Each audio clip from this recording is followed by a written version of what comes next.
Todo mundo já se perguntou alguma vez como são as reuniões entre os maçons. Quais são os mistérios escondidos dentro daqueles salões? Bom, inicialmente não há muito mistério não. Em um salão, senhores conversam sobre política, filosofia e os acontecimentos da atualidade. A noite termina com um jantar descontraído. Seria uma reunião simples se não fossem os chapéus e aventais que eles usam com símbolos milenares, as colunas gregas e as imagens de sóis e luas. Mas além das roupas e da decoração peculiar, há uma diferença muito importante. Tudo que é debatido ali fica entre aquelas 4 paredes, sem janelas, como toda loja maçônica. A iniciação maçônica é o primeiro passo para que uma pessoa convidada possa participar efetivamente dos segredos ocultos da maçonaria. E como isso foi mantido em segredo durante séculos, esse passo foi alvo de muitas especulações e teorias bizarras que tentam descrever os rituais e os símbolos durante a iniciação. Alguns apelam para teorias de rituais satânicos com sangue, bode e pentagramas. Mas aqueles que se aprofundam no estudo percebem que a maçonaria, na verdade, realiza rituais muito mais sofisticados e com profunda importância simbólica. Eu separei algumas curiosidades. Segundo o livro Ritual Escocês de Aprendiz Maçom, eu te apresento 5 fatos que quase ninguém sabe sobre a iniciação maçônica. Número 1. A Câmara das Reflexões. Com os olhos vendados, o iniciado é conduzido até uma sala fechada, úmida e escura, onde o acesso é restrito somente para quem tem permissão. Esse lugar se chama Câmara das Reflexões. Na frente do iniciado, 5 elementos são colocados: uma vela acesa, um pão, sal, mercúrio e enxofre. Também está presente uma caveira, o símbolo da morte. Isso representa a morte como um homem profano e uma nova vida com a luz da maçonaria. Na parede está escrito: se tens medo ou hesitas, abandone este recinto. Se és fraco ou não tens força de vontade, retira-te. Ainda há tempo. Se ele decidir seguir com o ritual, o iniciado retira tudo o que carrega de metal. A perna direita de sua calça é enrolada até a altura dos joelhos. O peito esquerdo é despido, enquanto o outro lado permanece coberto pela roupa e o pé direito calça um chinelo. Por último, um laço é amarrado em seu pescoço à semelhança de um enforcado. Após ele estar adequadamente preparado, ele inicia sua caminhada até o salão principal na loja maçônica. Número 2.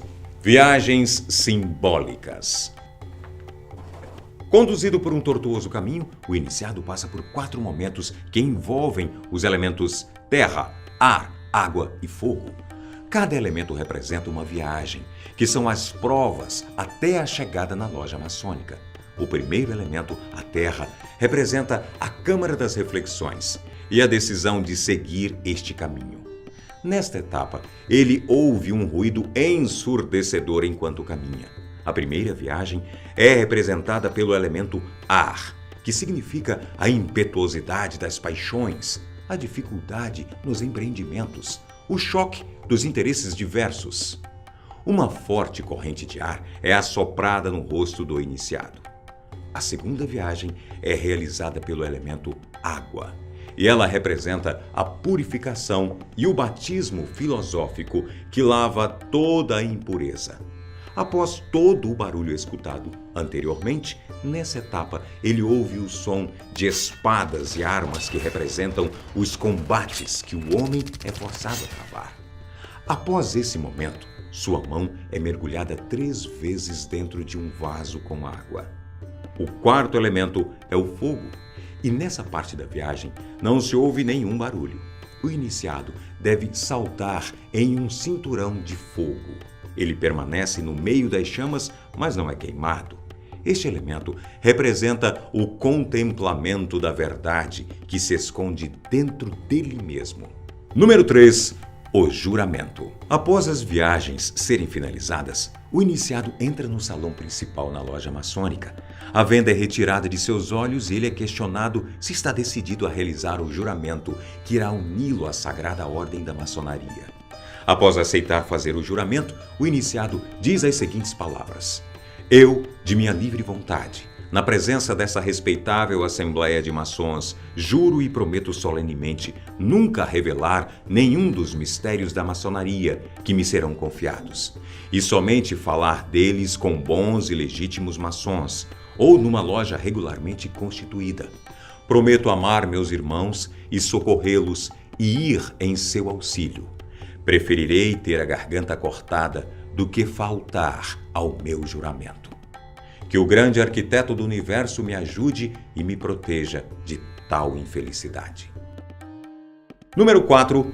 Cena do perjúrio. Após realizar o juramento, um dos irmãos mais novos da ordem irá se deitar nos degraus da loja sobre um lençol preto, sem luvas e sem avental. No rosto, um pano ensanguentado irá cobri-lo e em cada lado do corpo uma vela ficará acesa. Este homem representa um cadáver. Diante do iniciado, todos os irmãos estendem sua espada em direção a ele, como sinal de proteção, pois sempre estarão dispostos a ajudá-lo. Mas se ele falhar com o juramento, a mesma espada que protege também poderá lhe tirar a vida. O padrinho escolhido do iniciado se aproxima dele com o espelho para que ele veja sua nova face diante da luz. Após isso, ele dobra o joelho esquerdo e confirma seu juramento, com a mão esquerda em cima da espada de seu superior. Número 5. As instruções e passos. Cada maçom possui um grau de hierarquia e, da mesma forma, segredos em relação ao seu grau. Para o iniciado, são passados os segredos de primeiro grau. O passo e o aperto de mão secreto são revelados, e eles são, respectivamente, um passo curto com o pé esquerdo, trazendo o calcanhar direito para baixo do seu arco. A mão passada rapidamente sobre a garganta.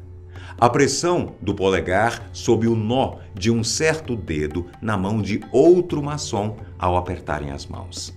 E, finalmente, é dita a senha secreta em uma língua antiga e que significa com força. Cada novo aprendiz admitido recebe um conjunto de ferramentas, como um martelo, régua de 24 polegadas e um cinzel. Cada um possui um significado simbólico e também de acordo com seu grau na ordem.